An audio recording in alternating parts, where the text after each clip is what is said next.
Welcome to Mojo Motivation and Mental Health, where we have conversations that change lives. I'm Mike Orlowski. And before we start, if you're struggling with stress, anxiety, burnout, or addiction, please know that there's help available and transformation is possible. Call or text 988, the Suicide and Crisis Lifeline. If it's emergency, call 911.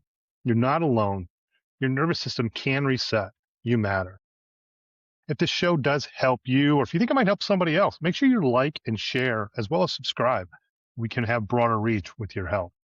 And all these conversations will continue to change lives. And today's conversation is about one simple truth. If you want to control your brain state, you have to control your heart rate. My guest, Dave Gieselman, a breathwork coach and applied physiologist who works with CEOs, business leaders, athletes, and addiction recovery clients, he's made it his mission to teach people that your nervous system, controlled through your breathing and heart rate, is the gateway to mental health, performance, and recovery. Now, Dave's story starts with personal struggle. He used substances to manage his nervous system, to calm anxiety, to manage stress, to escape pain. For years, that was his tool until it wasn't. Then he discovered breathwork, meditation, physical challenge, and he realized that your body can do what substances were doing, but naturally, sustainably, and without addiction. Now he coaches folks making high stakes decisions with hundreds of daily stressors. He works with professionals juggling constant tasks and task switching and cognitive overload. He supports chefs in zero error environments facing burnout and substance abuse. And the tool is simple: your breath, your heart rate, nervous system regulation. Here's what Dave knows. You can't think your way out of anxiety. You can't logic your way out of burnout, but you can breathe your way through both. By controlling your heart rate, you control your vagus nerve. By controlling your vagus nerve, you activate your parasympathetic nervous system. And suddenly your brain state shifts from fight or flight to calm clarity. We're going to talk about Dave's transformation, how breathwork works physiologically, why CEOs and logistics professionals and professionals of all kind are his ideal clients, and why discipline, not motivation, is what sustains change. Dave, thank you for being here. Thank you so much for having me. It's an honor to be here. I appreciate it. I'm excited to learn more. It's fascinating because as a high anxiety person, it's never something I thought about. And now your core foundational belief is pretty simple but powerful. If you want to control your brain state, you have to control your heart rate. Why is heart rate, say, the gateway to brain state?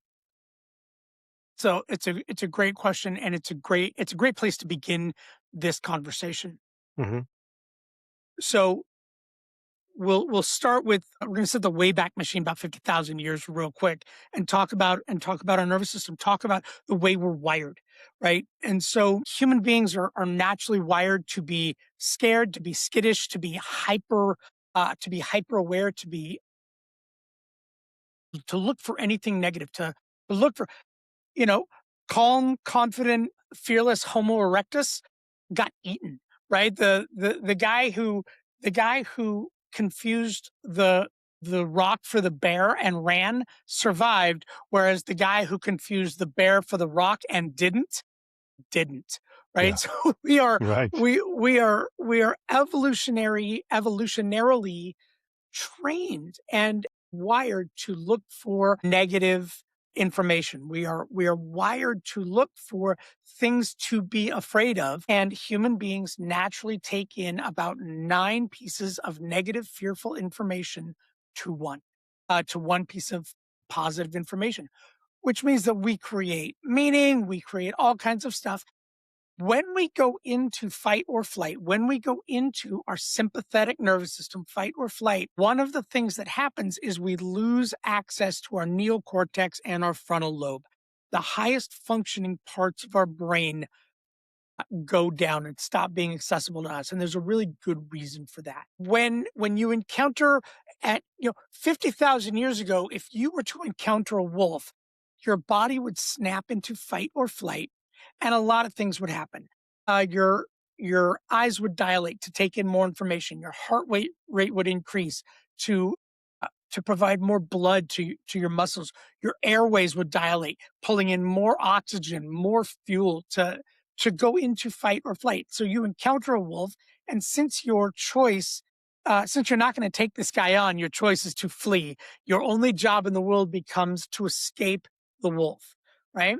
And when your only job in the world is to escape the wolf, there are certain things that don't serve you. And so your body shuts them down. When you are in your sympathetic nervous system, your body slows down your digestive, your elimination systems, right?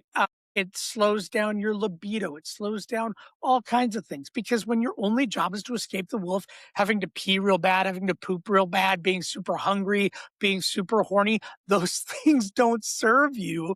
And so the body just shuts them down.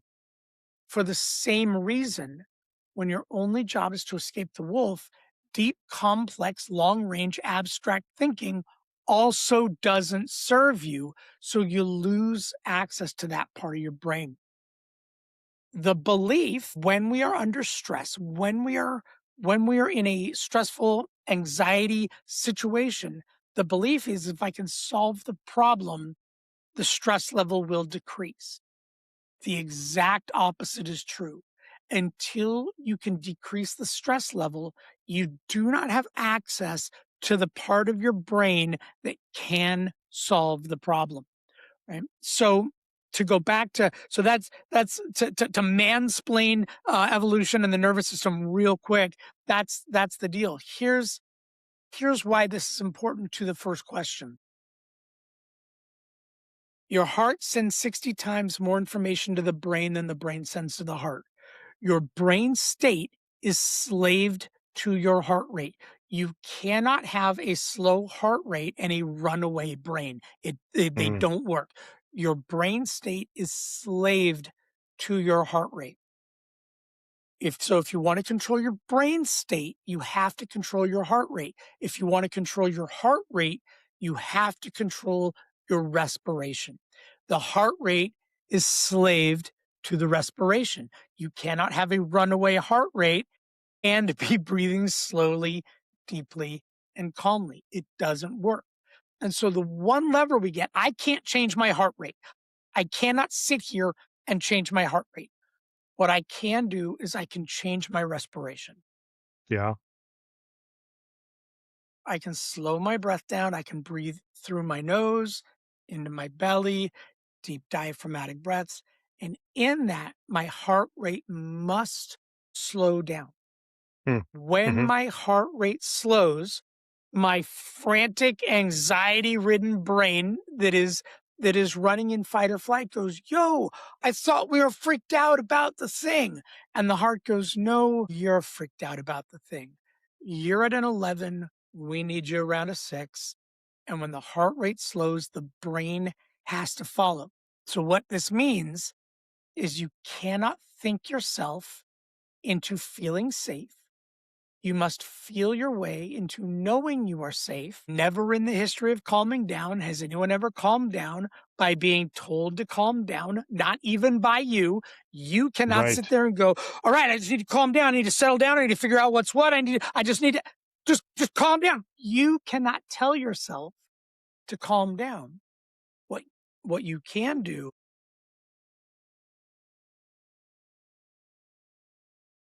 slow your breathing. Rule of thumb, if your exhale is longer than your inhale, you are coming down. If your inhale is longer than your exhale, you are going up. So Okay. deep breath in, long, slow, Exhale with your mouth open or closed, or does it matter? doesn't matter, right? Okay.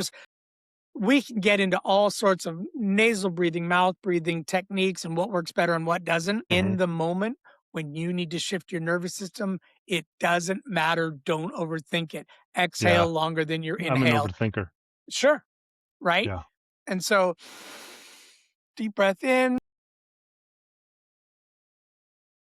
long, slow exhale. Do it 3 times. This type of breathing is what I call intervention breathing. I need to shift my nervous state in the moment. I'm freaked out. I'm walking into court. I just got that email. I just got that phone call. I just heard that message. I just Yeah. got that text. I'm about to step on stage. We're about to hit record on this podcast. I'm nervous. I need to regulate in this moment. And this is intervention breathing, and it will shift your nervous system right now. Perfect example was yesterday morning. I walk the dog about 5 o'clock every morning, and on the last section, I was going down this one street, and it ends at a big road, and I turn around and come back. But I get about halfway down, and I saw this big stray dog walking, and it luckily turned the other direction. But as soon as I saw it, I mean, thankfully I stayed pretty calm. I was like, no, we're going to turn a U-turn, and we're just going to go the other direction. So fight or flight kicked in. I'm like, I got a 40-pound dog. This dog was about 100. I don't know whose dog it is. We're going to go the other We're not direction. messing with So that thing. yeah, and I could feel my energy higher. I kept looking over my shoulder. I was anxious. Stayed more calm than maybe not, but I could have been calmer because I probably didn't practice breathing because, like, it is a practice. You do have to build some practice so that I say, muscle memory gets used to doing it, right? Absolutely. Absolutely. I mean, my background is I grew up in professional kitchens. I grew up in as a chef. Cooked professionally for 30 years here in Los Angeles. I've been Hmm. shouting just fucking breathe at cooks for 30 years. Right? You got Yeah, this one kid, he's down at the end of the line, he's relatively new, he is hopelessly and helplessly in the weeds. He's got one tone nailed to the ground, he's turning in circles. He doesn't know if he's coming or going. He knows what he needs to do. He's having a hard time prioritizing all of it, right? And he's just locked in fight or flight. And so, buddy, I need you to set everything down. I need you to take 2 steps back. I need you to take 3 deep breaths, right? And what this does, and this is sort of the beginning. And by the way, I had to do this with me first. What this does is it's a pattern interrupt. I set everything down. I am changing what I'm doing. Take 2 steps back. When you step backwards, when you walk backwards, your body goes into ideal biomechanical posture for breath. You go into an ideal biomechanical state. When you took a step back, your shoulders rolled back, your body went erect, your chin came up a little bit. Because when you're walking backwards, your body doesn't know what's behind you. You can't see behind you. So it is in kind of its preparing. most Yeah, stable position, right? It is in yeah. its most stable position to to catch itself, to if it steps on something to restabilize. So you just go into sort of a really good biomechanical posture. Then 3 deep breaths in through the nose, out in through the nose. And by the second breath, this cook is really panicking because he's really busy worried about what everybody else is thinking. But by that third breath, into the nose, his nervous system has shifted, and you go, "What are the next 3 things that you need to do?" And either they know or they don't. And if they go, "I don't know," awesome. I need this. I need this. I need this. Those are the next 3 things I need from you. I don't need anything else. When you get those 3 things out, I will tell you what I need next. Right. So we have now removed all of the storytelling. We've removed all of the anxiety. We've removed all of the, I think I need to do this. I need to get this thing going. We've removed all of that. We've shifted out of fight or flight. We're now into our parasympathetic nervous system. Neocortex is back online, which means I can just now think through what I need to do and just be in those actions. Everything that I've done has stemmed from that basic scenario. And okay, well, let's back up a little bit. Obviously, you grew up, you're working in kitchens. It's kind of where you got your start, and what kind of led you on this journey over time, right? You escaped and you used substances to manage your nervous system, and that was while you were a chef, correct? Absolutely. Yeah, I started cooking professionally very, very young. Hmm. I fell in love very early. I was fortunate to have adults around me who didn't feel the need to steer me away from that. They just opened the doors that they could for me. And I started cooking professionally very, very young. Hmm. And kitchens are stressful, high intensity, high speed, high stress environments. And I, like many young cooks, attempted better living through chemistry, right? I, Hmm. attempted to regulate my nervous system. I calmed down with alcohol and Hmm. and ramped up with cocaine and tried, got into weird cycles, and inevitably uh, addiction set in. Inevitably really, really destructive cycles set in. Hmm. I was born with the genetic predisposition toward addiction. Addiction is genetic, and at some point that sort of that line of genetic code went live on me, and I found myself unable to stop, unable to regulate. And in my early 20s, I was fortunate to get into recovery. I found the rooms of 12-step recovery and was very fortunate to do so.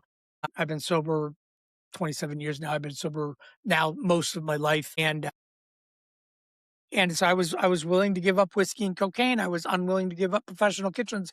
So I had to find a way to regulate a nervous system. And so breath work, mindfulness, meditation, Brazilian jiu-jitsu, ice baths, tough mudder, Spartan races, anything that was hard, painful, or miserable that I had to kind of work through, that I had to regulate a nervous system through, were what I did.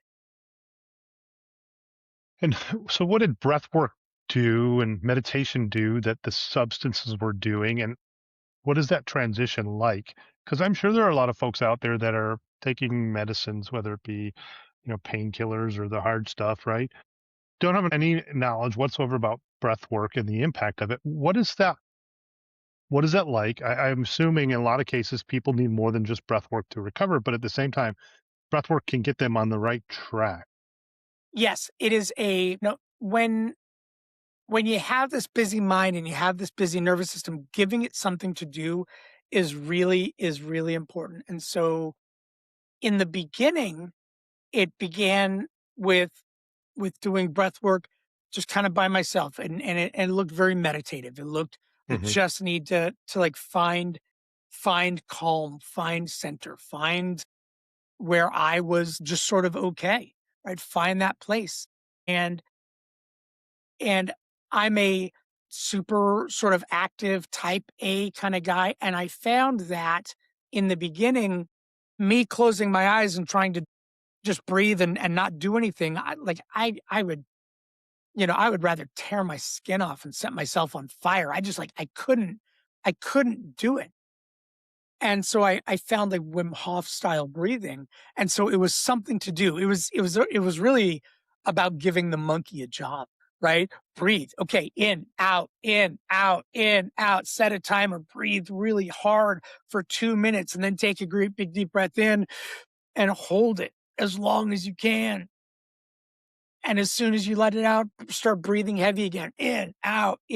Do this. And you find this sort of meditative state. You find this place where you kind of go away and you find this meditative state. And when you begin to explore that, what you find is things like flow state, transient hypofrontality, where the prefrontal cortex kind of shuts down and you go into you're breathing you're kind of breathing your tail off, but your mind gets real calm.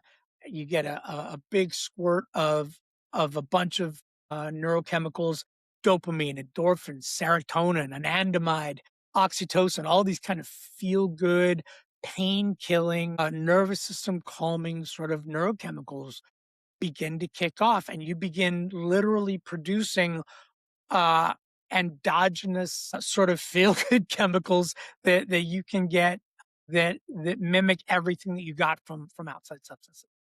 Interesting. And I'll be honest, I don't know that I've ever experienced that. I know I haven't done the drug side. I mean, I've had alcohol, so I've experienced it there, right? But and even that I don't do very often. So, but I know I haven't experienced it on the meditation and breathwork side. And yet I have heard from many people just how valuable it is. And so I'm learning a little bit and trying to do more. And I need to become more disciplined because I know from watching and learning it is important and very beneficial. It is great. A really good introduction to the three different types of breath work. I teach three different types. So what I teach is, so the limitless flow modality is my modality. I've developed it over the last, coming up on 30 years. And Hmm. it looks like three different types of breathing. There's intervention breathing, right? There's the one we talked about, like I need to do something right now. And you do Hmm. something like the physiological sigh. If you listen to Andrew Huberman or any of these guys, a lot of these guys talk about, because it's a really easy breath, is you take a deep breath in through the nose, then you take a second breath, top it off, hold, and then a long, slow release. Do it again.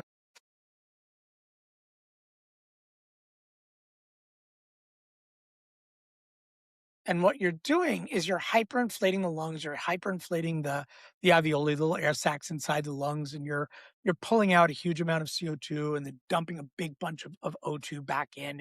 And Hmm. there's a lot of things, but this will calm your nervous system. So Hmm. any of these types of breathing, that just take, set everything down, take 2 steps back, take 3 deep breaths. I call that to just F and breathe, right? Or the physiological sigh, or box breathing, inhale for 4, hold for 4, exhale for 4, hold for 4. Any of these things will shift your nervous system really quickly, really rapidly. So I use these as interventions when I'm anxious or I'm afraid or I'm stressed out or I need to make a decision. Just engage one of these breaths. And it's a discipline. It starts by, oh yeah, I need to remember to do that. And the first few times you do it, you're like, wow, that Yeah. really worked. And so Yeah. it becomes sort of default. Like when I get worked up, this is what I do because it works, right? Yeah. It's effective.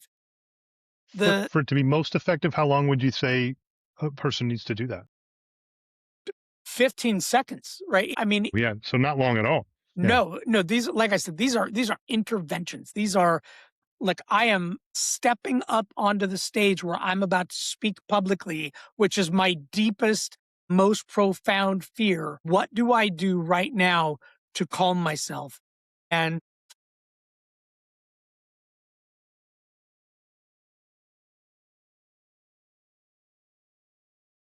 that's enough. Like that will get you there. Like that will calm you down enough to get started. And I take 2 deep breaths from the stage, standing in front of the mic, absolutely every single time I speak. I do it intentionally. I do it visibly. Everybody sees me doing it. Nobody thinks it's weird.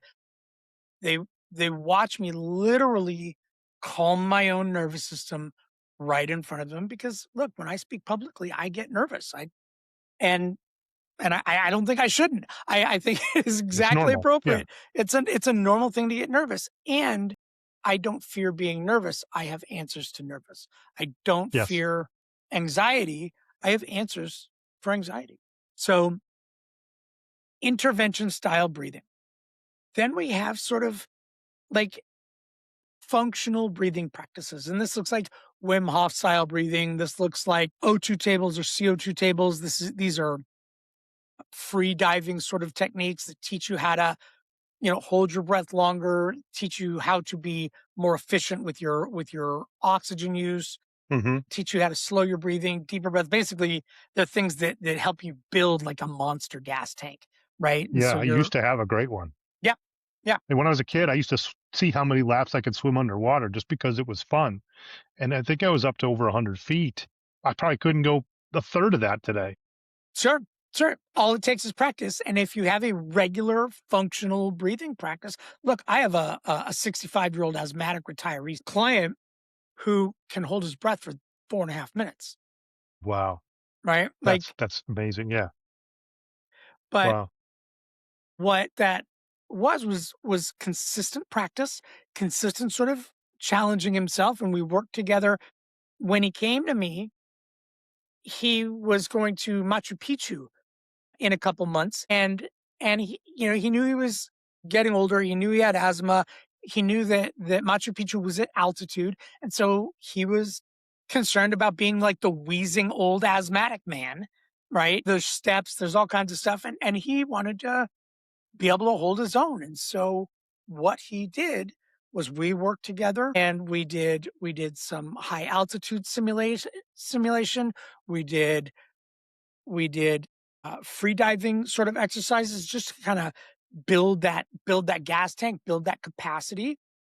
And he handled Machu Picchu just fine. All of the people in his own age group that he went with were like, Jesus, this guy, right? Like, well, this guy's handling the stairs, he's handling the altitude, he's handling the elevation like a champ. And it's because he was intentional, and we really worked hard on making sure that he was prepared for that environment and do that work. I need to. You just triggered in my mind. I need to do this because at the end of the month we're going out to Salt Lake City. Much thinner air up there. Mhm. We'll be in Wyoming and then Salt Lake City. Might do a little bit of hiking, which will be much more difficult. So I need to probably jump on that. Yep. Right? No, there's lots of ways and lots of ways you can prepare yourself and build that gas tank. But when you do that, so when you build that sort of functional breathing base, and this is like your daily workout stuff. This is like the, Hmm. 3 days a week I work out. I work on my breath. I work on my respiration. I build these things just like you work out. And you can build these practices, by the way, into your workout. If you work out regularly, you can build respiratory practices into your regular workout that will build the gas tank as well as keep you strong and fit and healthy. Which makes sense because you have to. You're going to be breathing while you're lifting. You're also going to be resting, and so there's plenty of time to build it in there. 100%. Now let's talk about. You mentioned, I believe you mentioned the vagus nerve, and I've heard a lot about it. I'm no expert, but what does it do? How do you activate it through breathing, and what is the impact there? So the vagus nerve is the 10th cranial nerve. It runs down the left side of your body. It is the longest nerve in the body, and it is responsible for your parasympathetic nervous system. It is responsible for your parasympathetic response. And what that means is that through breath, you can shift the nervous system. There are places in your body. So if you were to take a deep breath and you were to hum,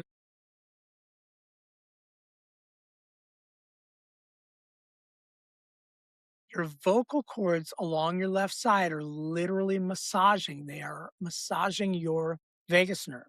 So when you do that humming, when you do that oming, so people, traditions for thousands and thousands of years have hummed, have chanted, have omed, have made some sort of vocalization in meditative ritual is because it is calming. There are points in your ears that touch the vagus nerve, and so if you massage the like that the shell of your ear, right? There's you can actually calm. It's one of the places where you can actually touch the vagus nerve, and you can calm the body through this method. So the vagus nerve is the long nerve that runs down the left-hand side of your body, and it is responsible for your parasympathetic response. And vagal tone, you will hear that term a lot. Vagal tone refers to how easily you shift back and forth between sympathetic and parasympathetic. You're supposed to go back and forth. You're supposed to, that the heart rate variability of the sort of the cool metric that people are watching right Yeah, now, my the watch has one of them. HRV, right? And high HRV just means that you very smoothly and fluidly move back and forth between sympathetic and parasympathetic. It happens a million times a day, and the smoother it transitions back and forth, the healthier your nervous system is because it's supposed to go back and forth a million times a day. Yes, Before I forget, what's the difference between sympathetic and parasympathetic? sympathetic is fight or flight. Parasympathetic is rest and digest. Okay. Sympathetic is your stress response. Parasympathetic is relaxation response. Fight or flight, rest and digest, feed and reproduce. Like Hmm. you cannot eat in fight or flight. You just can't do it. You can't reproduce in fight or Hmm. flight. You have to be in your parasympathetic nervous system. That's a good point. I mean, I don't have many instances in my life where I've been very fearful, but yeah, I can think back to when I was and be like, I definitely wasn't in the mood. Sure, You sure. know? Yeah, it'd be kind of hard to be. Right. Well, the body shuts that down. Like when you're in fight or flight, like, that's not one of the activities you're gonna be participating in, which is why, though, we see people who spend a lot of their time in their stress response, guys like the people that you and I work with all the time. We see these people who get stuck in fight or flight. They're stuck in their sympathetic nervous system there, and we watch them because the body shuts these things down. We watch them develop tummy problems, bathroom problems, bedroom problems, and these are very, very common symptoms of people who are locked in their sympathetic nervous system. They're locked in fight or flight. They're locked in their stress response. Interesting. And right now we're in part in this time in society where a lot of people are stressed out. A lot of people are burned out. There's a lot of people looking for jobs, which is pretty much always the case in some way, shape, or form. But social media anxiety adds to the mix. The state of people not being able to agree on politics, and instead of just agreeing to disagree, fighting with one another. There's a lot going on in the world right now, and what you're talking about, a simple solution that can help with all of those things.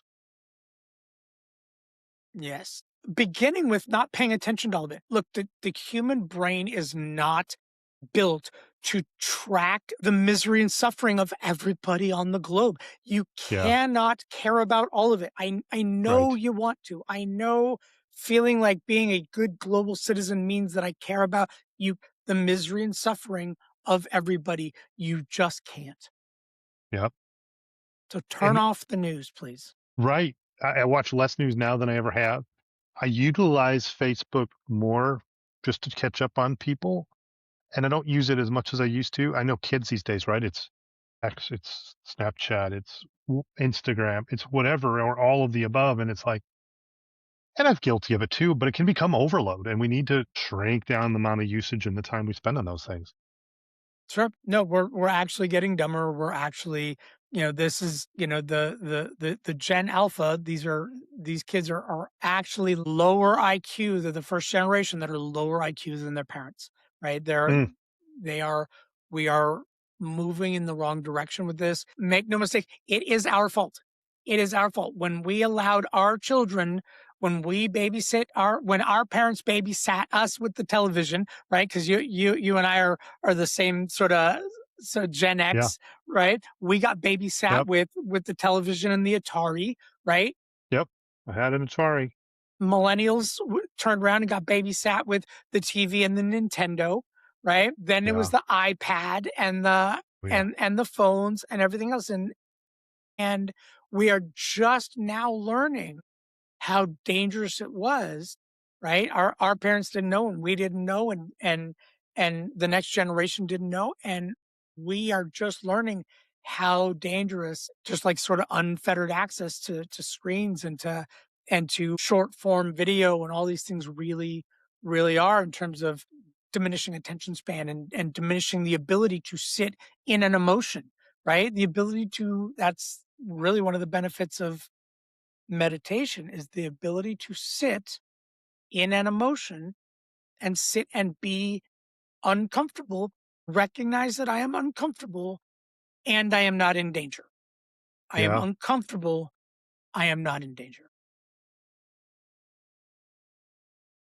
No, I know you work with business leaders, CEOs, people in high stress jobs, chefs, right? High stress jobs, constant decisions, consequences matter, always on. When someone is dealing with chronic decision fatigue, what kind of happens to their brain, and how do you reset it? Is it just as simple as taking a step back and starting to breathe? I'm sure it's building it into your routine as well. Sure, sure. So decision fatigue, it just hits everybody. We're confronted with a million different decisions. So what we start with when I work with somebody who is dealing with burnout, decision fatigue, and they don't recognize it as decision fatigue. It Sure. is, and that's a Yeah. component. But it sounds like I'm tired all the time. I'm exhausted all the time. I'm edgy. I'm irritable. I'm not eating right. Hmm. My tummy's doing funny things. My wife and I can't get along, and there's some, there hasn't been intimacy in very long, like all these things, right? And what I begin with is begin looking at their stimulus. So we begin, and I'll give you a really great example. I have no wallpaper on my phone. Hmm. There's no lock screen. There's no wallpaper. There's nothing that I want to see on my phone, right? Mine neither. Yep. I'm looking at 3 screens. They're all black, right? There's nothing other than you on my screen right now. There's no vacation photo that I'm, like, looking back and remembering that time that we were in a Jeep in Playa del Carmen. None of that, right? My only focus is on this right now. There's nothing else in my world, and beginning sort of disciplines like that. Human beings are not multitaskers. Sorry, guys, we're not. Women task switch better than men. They're built to Hmm. task switch better than men, but humans are not multitaskers. We do not do two things at the same time. We don't do them well. We don't do them efficiently. And the less task switching that we do, the less of these sort of stressful things that we can begin to eliminate. And we look at sort of bandwidth hygiene, right? Protecting your bandwidth. Are you Yeah. are you moving cleanly from one activity to another, from one task to another? Or are you is it one kind of giant smear of answering emails or reading emails, answering some of them, reading more, going into the meeting while finishing up your emails, eating lunch on your way to the next meeting, Hmm. checking your phone, responding to those texts while you're supposed to be in a meeting, getting into the next meeting. So now you're doing your work and eating and responding to texts, and you end the day absolutely drained, exhausted, frazzled, shocking. I know that So well. right, right. And it's about really blocking your time. My phone does not beep, does not buzz, does not blink, does not ring, does not anything, right? There are two calls or two texts that make it through to me, and they're not on my phone. If my son or my wife calls, my watch buzzes. If they call or text, my wrist buzzes. And if my wrist buzzes, I know that is either a call or a text from my wife or my son. Nothing else comes through. When I am at a break, I pick up my phone and I address those messages if it is time for me to address those messages, emails, texts, whatever. This idea that the entire world gets 24-hour unlimited access to us is nonsense. Remember when you and I were growing up, even before there were answering machines, you called somebody's house, and if they weren't home, you called back, right? Yes. Yeah. Or you left a message with whoever answered the phone. Yeah. Or you But had to ride your bike over to see if they were home. right, right. There Yeah. wasn't this expectation of 24-hour always on access, Yeah. right? And so I True. don't answer phone calls. I just don't. If you want a phone call with me, text me. Let me know what's up, and we'll get a phone call on the schedule. But you don't get to Hmm. just interrupt my day, right? And we begin with time hygiene. We begin with bandwidth hygiene and really begin to set boundaries around my workday, around my really productive time, so that I have that. Yeah. That's really important. I know I do a lot more time blocking than ever. And I noticed by doing that, I am actually getting better about my phone at the same time. And not always. I was on vacation in Tennessee and was still working with my phone a lot. But I've gotten to the point where I don't necessarily have to look at my phone all the time now. I've got a long way to go. But with the time blocking, I'm a little bit better because I am a task switcher and I switch a lot of tasks, but I'm better able to focus on what's at hand, knowing I've got time blocked out for certain other things. It does make it easier. And it's super important. One of the biggest lever that we have as humans is sleep, and it's the first thing that we as humans sacrifice, right? Yeah. We stay up later and later and later, and we get that work done. Sleep is the number one lever that you have. Get sleep, right?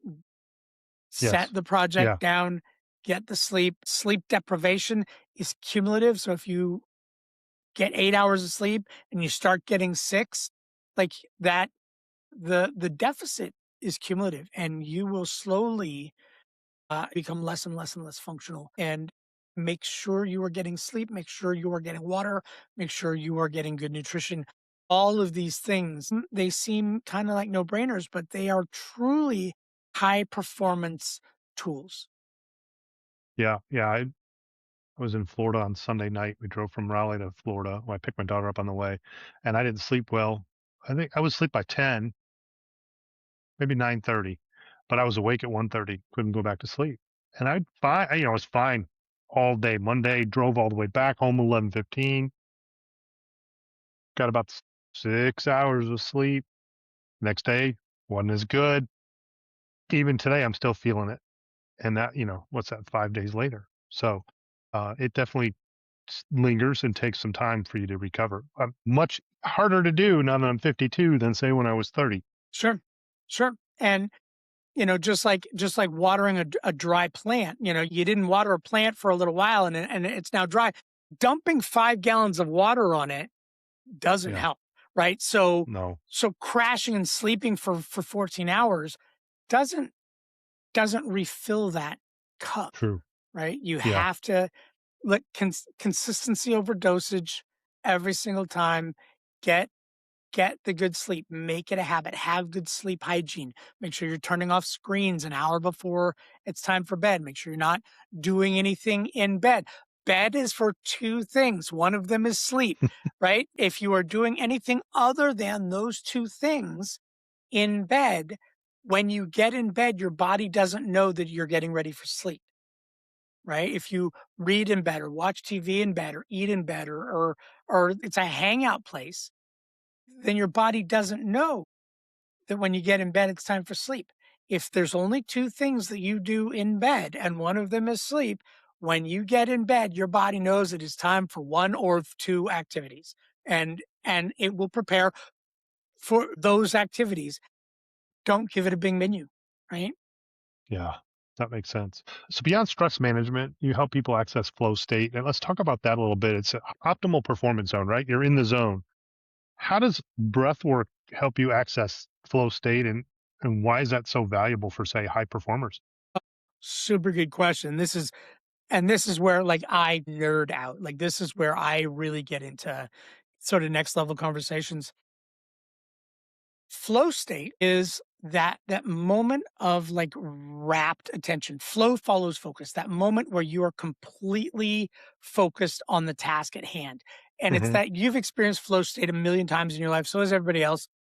Is a normal biological state where you are so focused on something that like time dilates. You thought you were at it for 20 minutes. It's been 2 hours, Yeah. and you sat down to write that quickie email, and an hour later, you've written this giant essay.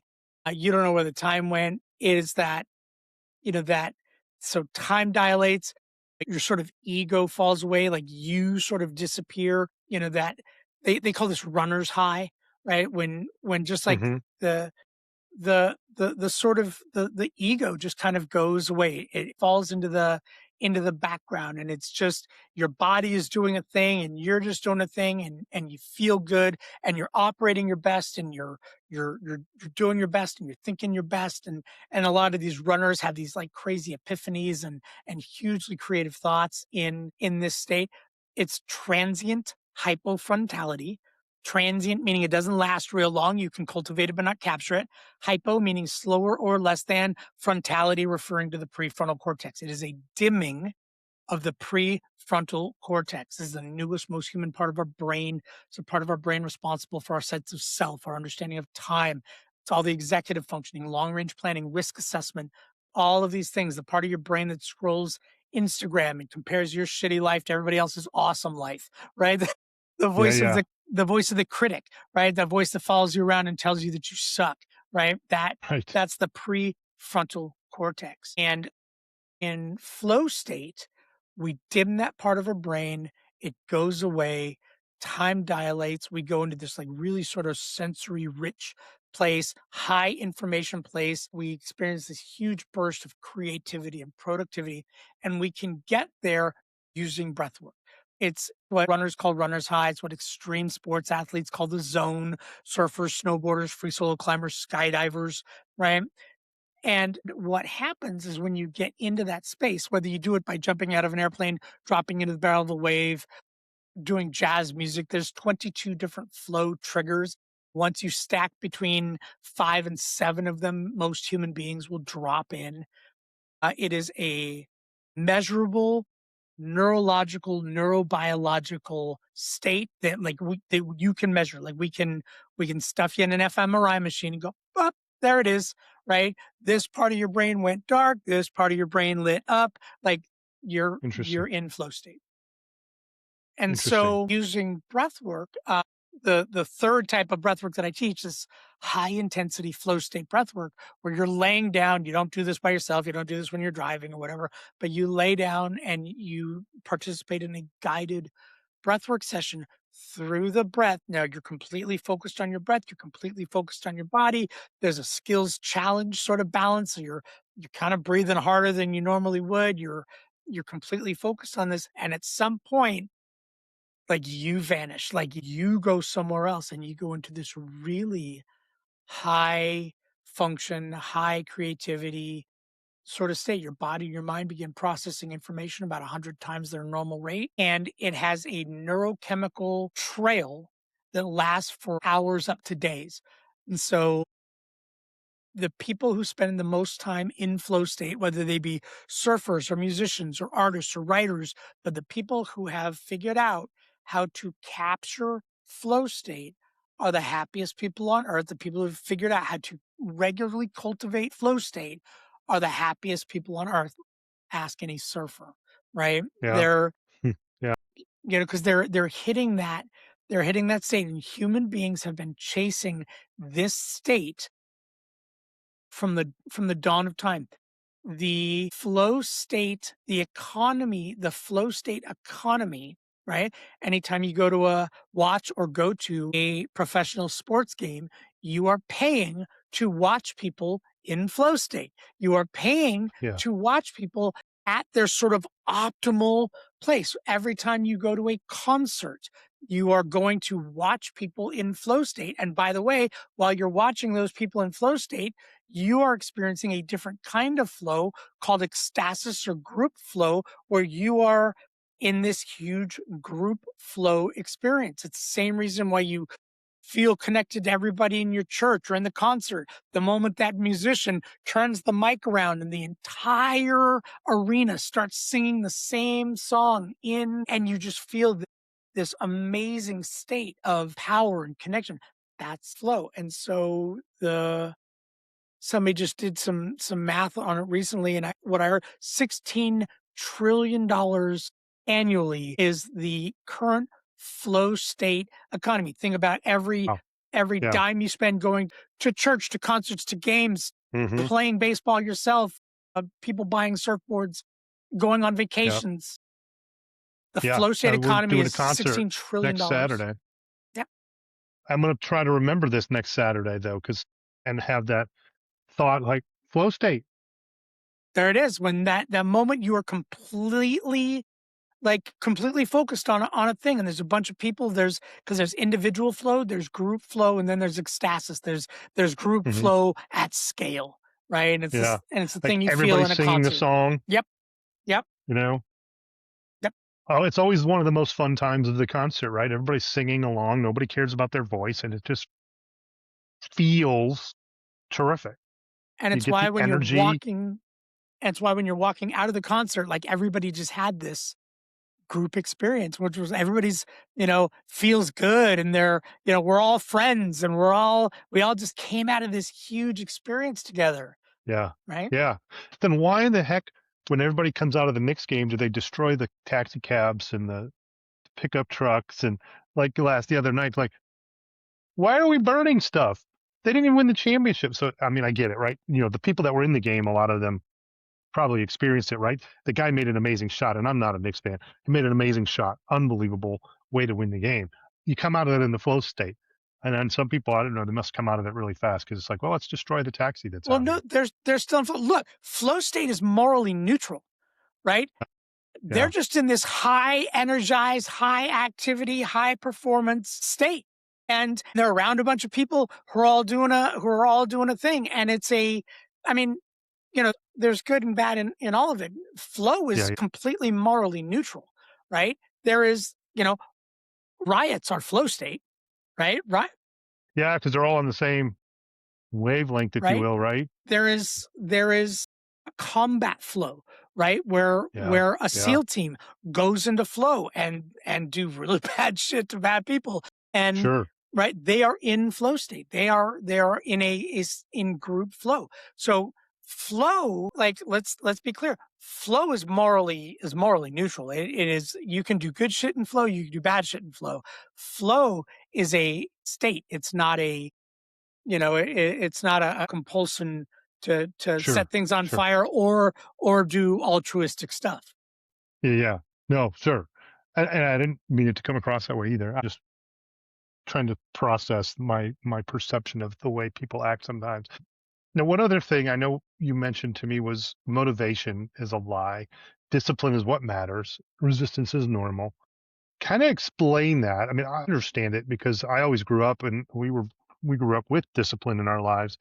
And for us, discipline kind of bred our motivation because if you get into that habit of having discipline, it leads you to do things and to take action. But what is your opinion and or perception on that? So the word discipline has gotten a bad rap, has got needs some new PR, Hmm. needs a new Yeah. PR company. Discipline just means repeated execution of a behavior because Hmm. it is a beneficial behavior to you, right? Like I pay my mortgage not because I like giving away the money. I pay my mortgage because I like the effect that that paying my mortgage produces, right? I enjoy the effects of putting gas in my car. I don't enjoy Hmm. putting gas in my car, but I sure do enjoy the effects of putting gas in my car. I enjoy the effects of paying my bills, right? And so I do these things with a level of discipline, right? I, Yes. I don't enjoy getting into ice baths. I do it because I enjoy the effect. I like the way I feel after, right? Hmm. And so discipline, I go back to something I said earlier, that the consistency beats dosage, right? And so if you can Hmm. do something regularly Hmm. and understand, to go back to flow, understand that there is a cycle to flow, right? There's a cycle. The first stage of the flow cycle is struggle. There is always struggle at the beginning of everything. The lie, right? The lie of motivation is that one day, if I do the right things and I'm disciplined enough, the lie is that one day I will wake up motivated to go to the gym, go for my run, respond to all those emails, mow the yard, fold my laundry, like whatever the thing is, right?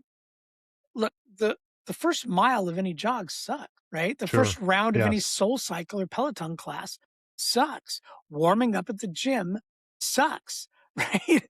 Like Right. the toughest Yeah. part of going for a run is putting on your shoes, right? And that Yeah. internal Get going. Yeah. battle about whether I'm going to do it. Look, I did Brazilian Jiu Jitsu for a long time. Hmm. Loved Brazilian Jiu Jitsu. I was obsessed with Brazilian Jiu Jitsu. I wanted to go every single day. I wanted to go more often than I could. And every single day on my way there in the car ride over, I debated whether or not to go every Hmm. single time. My God, I'm Yeah. so tired today. Maybe I should just not today.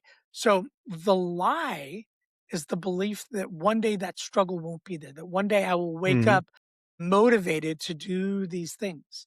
Right. Yeah. And Yeah. unfortunately, we live in a world, and I'm gonna get in trouble with a lot of your people here, but we live in a world where guys like Jocko Willink and David Goggins are kind of the voices of discipline, and you got to do it right, and they call you names if you don't, and you do all this stuff, and neither one of them has a life that is attractive to me. Neither one of them has a lifestyle that is attractive to me, and so they use the word discipline, and they throw around these sort of very, very odd belief systems and belief structures that don't make much sense and don't support most humans, right? If you can do the things that work for you and you can do them consistently and understand there's always going to be resistance. I am always going to not want to. And if you understand that resistance lasts between 7 and 11 minutes, Hmm. right? Always, it will always be there and it will always dissipate somewhere between 7 and 11 minutes, right? Okay. I have Yeah. a client, and one of the things that we talk about is because they fight with going on their run. I'm like, cool. They fight with putting on their shoes, going on their run. And one of the things that we do is you are not allowed to decide whether or not you are going to go for a run until you have put a mile down. Mm-hmm. After you have jogged a mile, you are then allowed to decide whether or not you're going to go for a run, Yeah. right? And Yep. I do this with a lot of high performers who struggle with, like, just that getting started. Like, I know what to do, I'm just not doing it, right? How many times have you and I both heard this? Me. You're I mean, when I walk, you know, I'm to the point now where I know I'm going to put my shoes on. I'm going to get started on my walk because I'm like, I don't think I feel it today. Well, I'm going to start it out. And after about 5 or 10 minutes, I'm good. And then maybe I'm not going to do that street this time, but I do it anyway. right, right. Because once the struggle phase passes, you drop into release and you're like, "Oh, okay, maybe Hmm. this isn't so bad." And then you hit flow, Yep. right? Which feels really good. But then there's the Yeah. recovery piece, right? And you have to Yeah. recover, right? Yeah. You don't get to shortcut any of the pieces of this cycle. You don't get to shortcut any of the segments. There's struggle, there's release, there's flow, and then there's recovery. And you don't get to shortcut any of it. So when we talk about discipline, right, really what we're talking about is knowing that there's going to be resistance, Hmm. accepting that there's going to be I am going to sit there and negotiate with myself. I'm going to. And when I take people when I do my regular Saturday public session, one of the things that I tell people is we are going to get 3 minutes into this and you are going to reconsider every single decision you have made today that brought you to this place, right? Because you're going to go, "Oh my God, I don't know if I can do this for 90 minutes. Like Yeah. this is a lot and this is hard and this is a lot of work and everything else." Pay attention though to the language that you negotiate with yourself in. It's the Hmm. same language. It's the same language Yeah. as when I don't wanna get out of bed, when I don't wanna go to the gym, when I don't wanna stay on my diet, when I don't wanna do those parts of my job that I'm not in love with, when I don't wanna do those chores around the house that I'm not in love with. It's the exact same negotiation. And if you Yes. recognize resistance, if you recognize that language, if you recognize that thing as your lazy body, right? We are Hmm. biologically tuned to conserve energy. Why am I going to the gym? I don't need to. I'm not, right? Why are we doing this? If you begin to recognize the voice of resistance as resistance, then when you are, putting your shoes on and getting ready to go to the gym and you get that weird pain in your side and you go, "Oh, maybe this is my body telling me not to go to the gym." It's not your body telling you not to go Yeah. to the gym. It is a 6-year-old who doesn't want to, that is curious. If it poked you in the side real hard, if you'd go, "Oh, I think I'm not going to go to the gym today." Right? And Yeah. then watch it Yeah. work. Done that. Right? Yeah. Oh, yeah. Oh, yeah. "Oh, I got this weird hitch in my hip. Maybe this is my body going, like, why don't you just rest?" It's not, right? It's your body going, "Oh, how about if I put you in pain for a second and see if I can talk you out of it?" Right. Oh, I played that game and I've won it and I've lost it. Now, I do you have, and I have it on my phone actually. You have a link to it. Your breathwork app that you design in Canva. It's mobile optimized. It's very easy to read. Tell us a little bit about that and what it's for, what different things it can be used for. I mean, I know we're already at an hour, but I want to make sure we talk about it and help people understand because it's very important. It's valuable. Sure. So, Limitless Flow to Go, and what it is, it's a quick and easy guide. The front page is, and what it is, it's a mobile optimized. It's an appified PDF, is what it is, and it's got a Hmm. bunch of buttons on it. And you just press the buttons and click on the buttons, and it'll take you to specific pages in this PDF. And so, it's all it is. It's an appified PDF. And basically you go to the front page of this and it'll ask you, "So what is your kind of state? Are you anxious? I can't sleep? Am I feeling fuzzy? Am I feeling like I'm just like not connecting. I'm not firing on all eight. What's going on? And you click on that, and it'll bring you to a menu of 3 or 4 different tools that you can use right now that will Hmm. shift you out of that thing. And some of them are breathing techniques, and some of them are sort of like mechanical style interventions, right? Some of them are like if you are like so anxious and you can't even bring yourself to like do a breath technique, put an ice cube in each hand and squeeze it until it melts completely, right? And what this does is panic, fear, anxiety, stress, none of these things live in the present. They are all me projecting about this painful thing I'm going to experience in the future. I am relitigating the past. I'm either ruminating about the past or I am Hmm. worrying about the future. And in the present, you are sitting there in a room, in your office or your house or whatever, completely safe, right? Your body is responding as though there's a wolf in the room with you. Yes. There's not, right? And Right. when we do this intervention, we squeeze an ice cube in each hand, the discomfort forces you into the moment. You cannot squeeze an ice cube in each hand and sit there and focus on the future or relitigate the past. You Right. just can't It's do not it. a pleasant feeling. Right. And it holds Like, you in oh, the that's cold. present. And Yeah. in the present, you are safe. In the present, everything is fine. I'm breathing fine. There's no current danger in my presence, and it holds you in that moment. And so there's some really great tools if you can't sleep, if your kid can't sleep. There's some really great breathing practices for calming your nervous system or getting some energy, task switching, right? There's some really great tools in there to help you move. All of these things use the breath. All of these things are applied physiology. I'm not guessing at any of them. This is how the machine works, right? Hmm. Yeah. There's no crystals, no chakras, no energies, no vibrations involved. This is all applied physiology. It's all exactly how the machine works.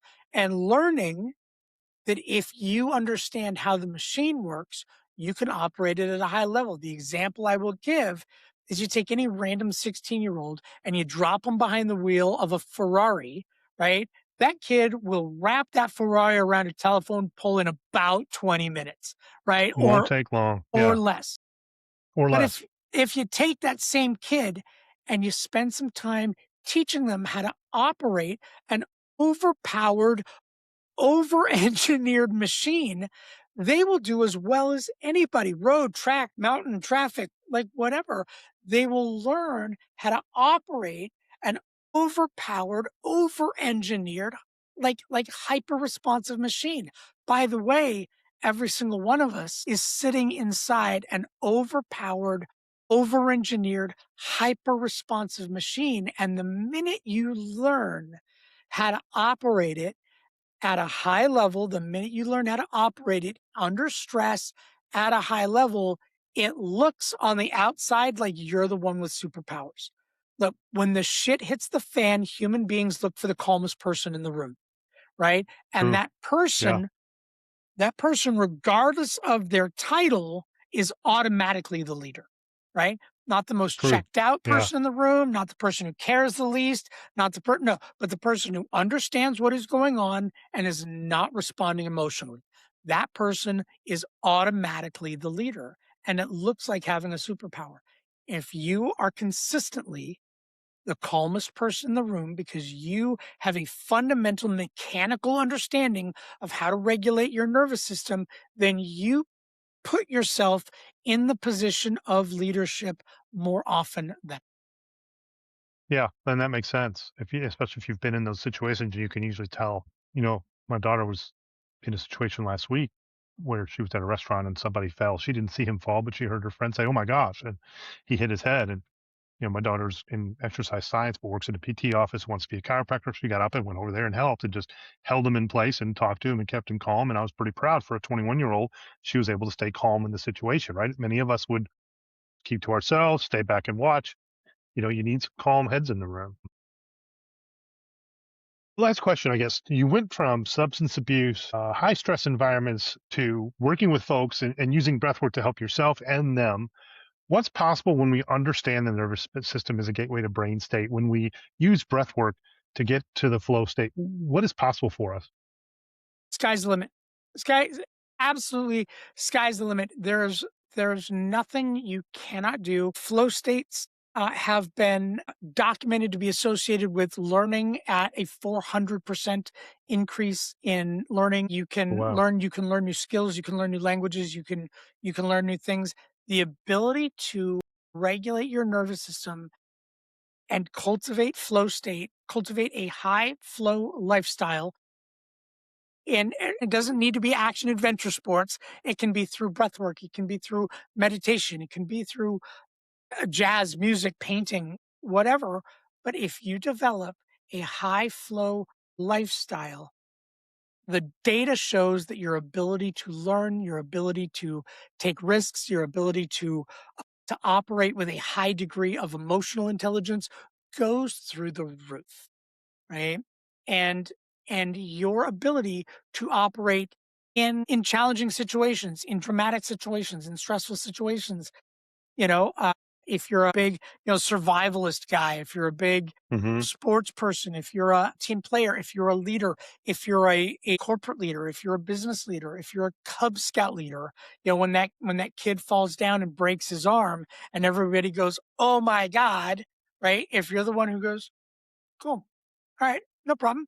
We're going to do the literally the sky's the limit on what you can do when you are a participant and not a passenger in your own life, when you are at the wheel of your own nervous system, not a cork bobbing on the water, just kind of at the mercy of wherever your nervous system takes you. Right. But here's what's amazing about it is your message is powerful, but it's also simple. Like we overcomplicate things so much. Heart rate controls brain state, breath controls heart rate, and yet we don't spend 5 minutes doing this. And it's really simple. It doesn't take a lot of time. Right, and we are not taught to. Most times when people say, "Calm down and breathe," right? Like, that's the last moment that we wanna hear that. My son grew up with unfortunately, with me as a dad, and learned at a very young age that my attention could be purchased with 3 deep breaths, right? He's a Mhm. six-year-old kid, comes up to me, he's got this thing that, he hurt himself or he skinned his knee or he did whatever, he wants me to show me this thing, and I go, "You get 100% of my attention, you need to breathe with me." Okay. So take 3 deep breaths.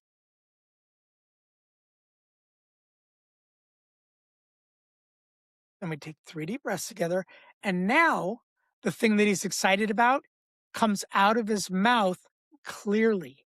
He Yeah. articulates it. He can tell me what he's excited about and I can hear it. And it's not just like this, it's like blast of like 6-year-old enthusiasm, Yeah. right? Like I want to hear Yeah. you. I want to understand. I Yeah. want to be excited about the thing that you're excited about, right? Yeah. Sure. I wanna hear about the thing that just scared you, or I wanna hear about the mean thing that that kid just did, okay? But we gotta do it from a regulated place, and I'm he 52. right, I do the same thing and I don't breathe. So it's like, yeah. I mean, I'm the 6-year-old. And, when the beginning of our call early on, I was talking really fast. It's just how I am. But I have to do better about breathing and bringing it down. practice like, if there is a first step for anybody, it is practice breathing through your nose. It will slow down the pace of the way you talk. It looks like you are being thoughtful about the words you're choosing. Hmm. But begin to practice breathing through your nose. I love mouth tape at night. I recommend it. Mm. If you are a mouth breather at night, which means that you're getting pretty poor sleep, you're waking up with a dry mouth, try some mouth tape. It's crazy. If you start with practice nasal breathing, just be aware of whether you're breathing through your mouth or through your nose most of the time. It's a great place to begin. I used to be a mouth breather all the time. I'm much better now. I have a CPAP, so I breathe through my nose at night unless my nose gets plugged up, but which there's breathing for that. But breathing through my nose has definitely made a marked difference in my ability to sleep. 100%. Well, Dave, thank you for very, very much. Your message is important, and it's something that someone with anxiety, high stress, depression, addiction can immediately benefit from. Now, how do people learn more about you? How do they find you? Tell us a little bit more. Easiest way to find me is go to connecttoflow.com. If you want to connect to flow, you just go to connecttoflow.com. Everything that I do is there. You can join me for breath work. I do a public session every single Saturday. It is hybrid, which means you can either join me in Northeast Los Angeles or you can join me via Zoom. If you register for a Saturday and 10 a.m. Pacific on a Saturday is not an ideal time for you, register, you will get the recording. So you get 72-hour access to the recording. I Nice. know that 10 a.m. Pacific on a Saturday morning is not an ideal time for everybody. It is an ideal time for me. That's why I do it then. Yeah, But yeah. it's not an ideal time for everybody. But if you register, you get the recording. I send it out generally Saturday afternoon or Sunday morning, and you get the recording. Throw on your headphones, lay down, and breathe with me. For your audience, if they use the code Mojo1, you can join as my guest. If you are curious about what I am talking about, if you're curious about this whole flow state thing, breathwork thing, I invite you to come check it out. Connect to Flow, go to the breathwork tab, pick a Saturday that works for you. Join me either in person or online. Join the live stream or get the recording. Use code Mojo1. Join me as my guest. Nice. Thank you. Yeah, I think that's fascinating. And I'm going to have to try it. Once I'm back from vacation, I'm going to do that because I'm going to be gone and not home at all for the next several. So I'd like to try to be on it. And as it happens, even if it is, 1 o'clock my time, I bet I'll have a great afternoon after I do that too. Sure will. Well, good. Thank you very much. And to the audience, what I would want you to take away from today is Dave's core truth is if you want to control your brain state, you have to control your heart rate, not medication, not therapy alone, not positive thinking, your breath, your heart rate, your vagus nerve, your parasympathetic nervous system. Dave learned this through personal struggle. He used substances to manage his nervous system, to calm anxiety, to escape pain, until he discovered that his body could do what substances were doing naturally, sustainability, and without addiction. Now he coaches CEOs, leaders, chefs, folks of all walks of life in decision fatigue and in zero error environments. And he's making a difference in lives because it's much safer, much better for you than escaping via alcohol or drugs or dealing with the chronic stress, just sucking it up, like I like to say. So breath work matters. Now, if you're in chronic stress right now, try one of Dave's techniques. Breathing, it matters. Breathing through your nose. Start breathing through your nose more. Box breathing. Try it. But don't forget about calling 988, the suicide crisis lifeline. If it's severe and it's chronic and you're in a very tough state of mind, ask for help. If it's an emergency, call 911. Just remember, discipline, not motivation. Resistance is normal. Show up anyway. Accountability matters. Persist through the resistance and the habit forms and the results follow. If this episode did help you, please share it. Please like and subscribe. There are others that can benefit from hearing it as well. I'm Mike Orlowski. This is Mojo, Motivation and Mental Health. Control your breath, control your heart rate, control your brain state, and get your mojo back. Thank you.